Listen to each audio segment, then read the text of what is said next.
राजनीति में ना कोई किसी का परमानेंट दोस्त है और ना ही कोई किसी का परमानेंट दुश्मन। और ये बात इस वक्त बिहार के मुख्यमंत्री नीतीश कुमार पर तो बिल्कुल फिट बैठती है। दरअसल बिहार में जेडीयू और बीजेपी का जो गठबंधन है, जिसे कि हम एनडीए गठबंधन के नाम से जानते हैं, वो टूटने की कगार पर है।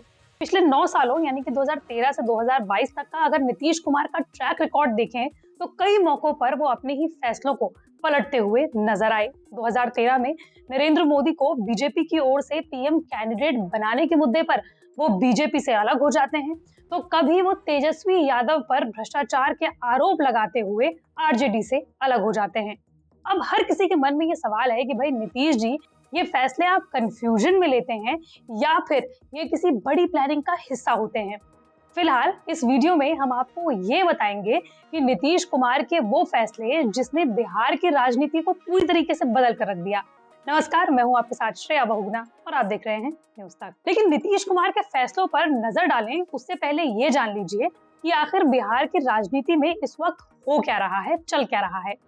इस बार विवाद का मेन मुद्दा बने हैं कभी नीतीश कुमार के प्यारे रहे आरसीपी सिंह, जिन पर 6 अगस्त को कथित तौर पर जमीन घोटाले का आरोप लगा और ये आरोप जेडीयू के नेताओं ने उछाला और उनसे जवाब मांग लिया। इसके जवाब में आरसीपी सिंह ने पार्टी से ही इस्तीफा दे दिया। यही नहीं, उन्होंने जाते जाते जेडीयू को सिंकिंग शिप यानी कि डूबता हुआ जहाज तक कह दिया। मैं क्या ऐसे लोगों के साथ रहूंगा? और वैसे भी आप जरा देख लीजिए, ये तो बिल्कुल डूबता हुआ जहाज है। मैं तो अपने सब वर्करों से कहूंगा कि जहाँ काम होना है वहाँ चलो, अपने साथ रहो मजबूती से। क्या करोगे इन लोगों का झोला ढो करके? यहाँ तक कि आरसीपी सिंह के इस्तीफे के बाद ये चर्चा होने लगी कि नीतीश कुमार की पार्टी जेडीयू के कुछ विधायक आरसीपी सिंह के साथ जा सकते हैं और वो उनके संपर्क में भी हैं। यहाँ तक कि बिहार में महाराष्ट्र वाला शिंदे पार्ट 2 भी हो सकता है, ये भी कहा गया। और नीतीश कुमार उद्धव ठाकरे और आरसीपी सिंह शिंदे बन जाएंगे। बस फिर क्या था, नीतीश कुमार कैंप के कान खड़े हो गए और नीतीश कुमार बीजेपी गठबंधन से बाहर संभावनाएं तलाशने लगे। और ये संभावनाएं नीतीश कुमार को मिल रही हैं आरजेडी और कांग्रेस में। जो बिहार के लिए सबसे बेहतर विकल्प होगा वही होगा। अब बिहार के लिए बेहतर विकल्प बिहार तय करेगा। बहरहाल ये कोई पहली दफा नहीं है जब नीतीश कुमार ने अपना पाला बदला हो। चलिए अब आपको 2013 से अब तक नीतीश कुमार के फैसले दिखाते हैं, जिसके मुख्य पात्र भी नीतीश कुमार रहे और पटकथा लिखने वाले भी नीतीश कुमार रहे। जब तक हम हैं तब तक सबके विकास के लिए और कल्याण के लिए ही हम काम करते रहेंगे।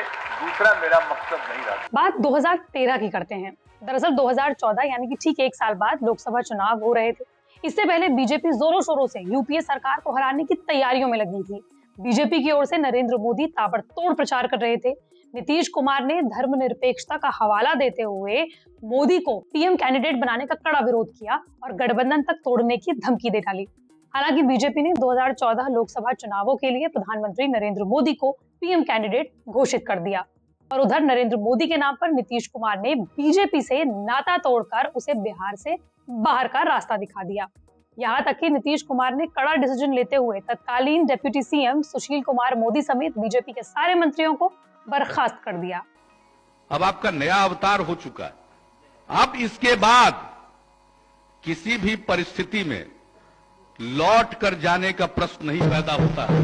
हम रहें या मिट्टी में मिल जाए, रहें या मिट्टी में मिल जाए, आप लोगों के साथ अब कोई समझौता भविष्य में नहीं होगा। असंभव, अब ये संभव ही नहीं है, नामुमकिन।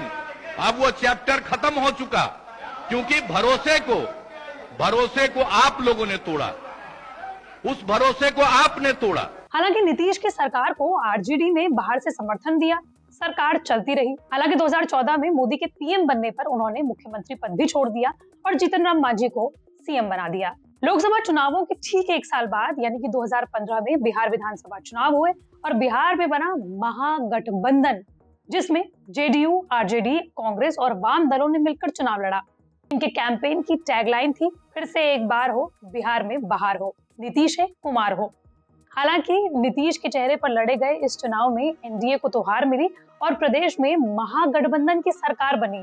उस वक्त भी नीतीश कुमार की पार्टी जेडीयू को आरजेडी से बेहद कम सीटें आई थी। इसके बावजूद भी नीतीश कुमार को वादे के मुताबिक मुख्यमंत्री बनाया गया। वहीं आरजेडी सुप्रीमो लालू प्रसाद यादव के दोनों बेटों यानी कि तेज प्रताप यादव और तेजस्वी यादव को मंत्री बनाया गया। लेकिन ये सरकार भी 20 महीने भी नहीं टिक पाई। कि भाई ये धन संपत्ति अर्जित करना गलत तरीके से, आखिर ये क्या प्रवृत्ति है?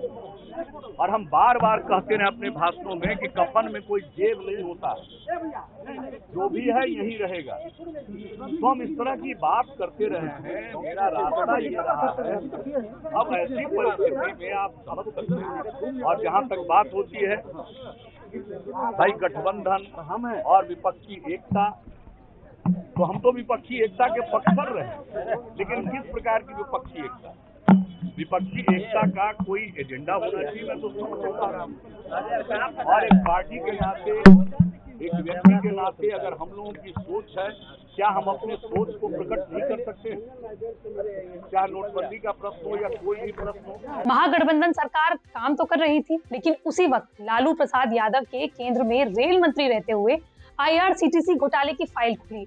इसमें लालू के अलावा तेजस्वी यादव का नाम भी सामने आया। राज्य की महागठबंधन सरकार की किरकिरी तो होने ही लगी। इसके साथ ही डिप्टी CM रहे सुशील कुमार मोदी ने लालू परिवार के खिलाफ ही नहीं बल्कि नीतीश कुमार पर भी निशाना साध दिया। इसके बाद अपनी जीरो टॉलरेंस की छवि बचाने के लिए नीतीश कुमार ने महागठबंधन सरकार से अलग होने का फैसला कर दिया और ये तारीख थी 25 जुलाई 2017। इस दिन महागठबंधन की सरकार गिर गई और ठीक 2 दिन बाद यानी 27 जुलाई 2017 को मिट्टी में मिल जाएंगे, बीजेपी के साथ नहीं जाएंगे का राग अलापने वाले नीतीश कुमार ने बीजेपी के साथ मिलकर सरकार बना ली और इस बार नीतीश को PM मोदी से कोई दिक्कत भी नहीं हुई। बस तब से सरकार चल रही है। 2020 के विधानसभा चुनावों में बीजेपी और JDU ने मिलकर चुनाव भी लड़ा और वो जीते भी। इन चुनावों में भी बीजेपी को JDU से ज्यादा सीटें आई, लेकिन मुख्यमंत्री बनाया गया नीतीश कुमार को। हालांकि एक बार फिर से दोनों ही पार्टियों के बीच में दरार आ गई। कहा जा रहा है कि नीतीश कुमार ने कांग्रेस अध्यक्ष सोनिया गांधी से बातचीत भी की है और RJD ने भी गठबंधन को लेकर सकारात्मक रवैया अपनाया है। लेकिन अगर आपके मन में ये है कि नीतीश कुमार और बीजेपी के बीच में आखिर गड़बड़ हुई कहां से, तो इसके कुछ कारण बताए जा रहे हैं। जैसे कि सूत्रों के मुताबिक नीतीश को सरकार चलाने में फ्री हैंड नहीं मिल रहा था। इसके साथ ही चिराग पासवान का जो प्रकरण विधानसभा चुनावों में हुआ था, उसके बाद RCP सिंह प्रकरण से भी बीजेपी से काफी खफा थे। इसके अलावा हाल ही में पूर्व राष्ट्रपति रामनाथ कोविंद के सम्मान में दिए गए भोज और राष्ट्रपति द्रौपदी मुर्मू के शपथ ग्रहण समारोह में भी उन्होंने पार्टिसिपेशन नहीं किया। इसके अलावा वो नीति आयोग की बैठक में भी शामिल नहीं हुए और सबसे बड़ा कारण ये है कि वो बिहार के बीजेपी नेताओं से मिल ही नहीं रहे थे। CM लोकल स्तर पर हो रहे कार्यक्रमों में शामिल तो हो रहे थे, लेकिन बीजेपी के चाहे डिप्टी CM हो या फिर अलग अलग नेता, वो ना तो उनसे मिल रहे थे और ना ही उनसे बात करने में कोई रुचि दिखा रहे थे। अब बात करें बिहार के विधानसभा सीटों के गणित की, तो आपको बता दें कि बिहार में 243 विधानसभा सीटें हैं। इनमें RJD के पास 79 सीट्स हैं, बीजेपी के पास 77 सीटें हैं, JDU के पास 45 सीटें हैं, कांग्रेस के पास 19 सीटें हैं, लेफ्ट के पास 16 सीटें हैं, हम के पास 4 सीटें हैं, निर्दलीय के पास 1 सीट है और 1 सीट खाली है। ऐसे में अगर 2015 वाला गठबंधन JDU के साथ आता है तो नीतीश बहुमत के आंकड़े से बहुत आगे बढ़ जाएंगे।